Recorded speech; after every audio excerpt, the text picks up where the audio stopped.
Hi there, and welcome to PICU training for the new eCritical Medical Information System. The objectives for this brief video are to cover the essentials for completing the physician documentation, particularly the admission notes, the issues and progress section, the progress, and the transfer notes.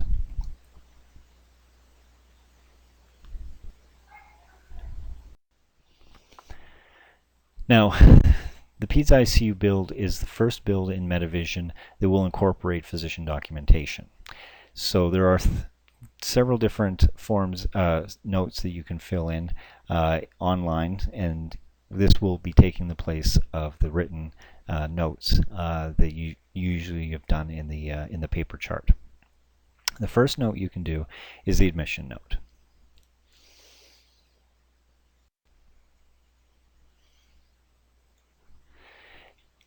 In order to find the different notes, you need to select the MD Notes button. From this button, a drop-down will come up and listing all of the different kinds of notes you're able to enter.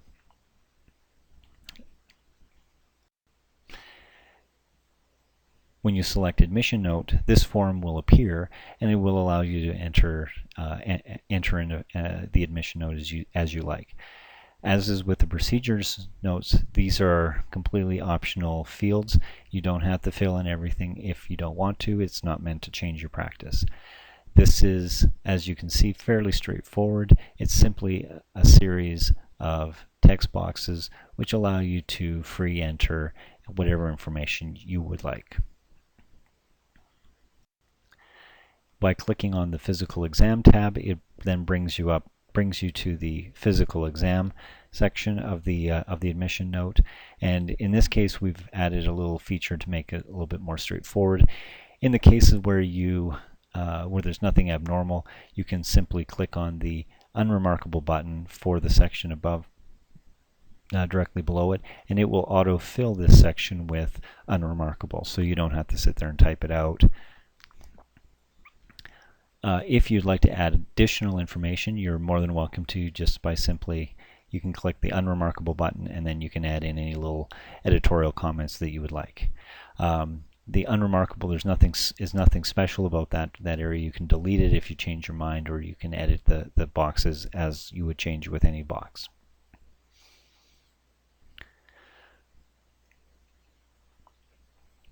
When you're done with the form, if you like what you've written and you have nothing else to add, you can hit the Save and Close button and it will save it. Or you can hit the Save button if you want to continue on and you want to enter in more information, such as the issues and problem list. And you can find the problem list by simply clicking that button there. This Issues and Plans form cuts across all of the different notes that you can enter, because the issues in the problem list is a central aspect of the patient's care.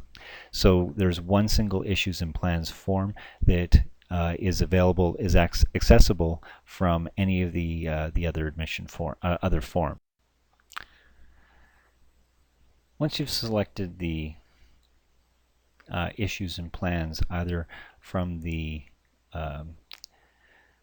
from any one of the note sections or from the physician notes button on the button bar up here, the Issues and Plans form will open up. And as you can see, the Issues and Plans are built around the concept of the SOAP note, with assessment, this being primarily the assessment and plan section.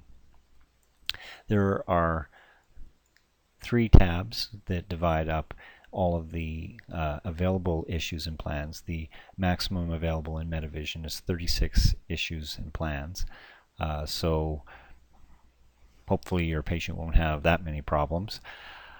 And it's divided up into these tabs simply to make it much more readable.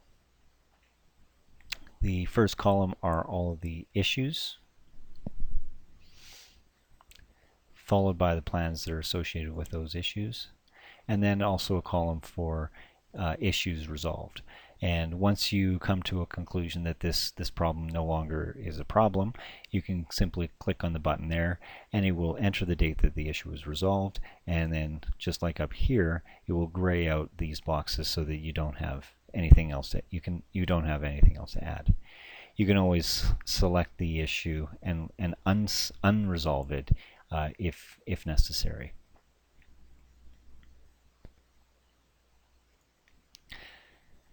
By default, every time the form is opened up on a new day, there will be a new session, which means that the issues will be listed, but the plan section will be blank.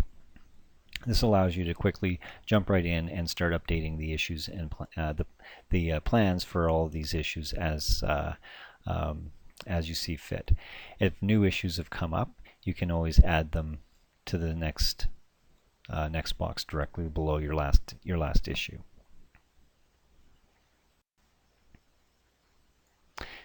If you want to see what other people have written about a specific issue, you can always go back in time and review what they have entered by selecting the button on here, which will give you a drop down of all of the times that the issues and plans form has been changed. And as you can see here, somebody wrote a note on the 20th, the 23rd, the 24th, and then and then later on the same day. It'll even tell you who made those changes to the note. By selecting any one of these notes, it will bring up that note for you, so you can see what was written at that time about that specific plan. And then to get you back to your current session, the one where you're entering in the note, just select New Session again, or again, you can hit the New Session button.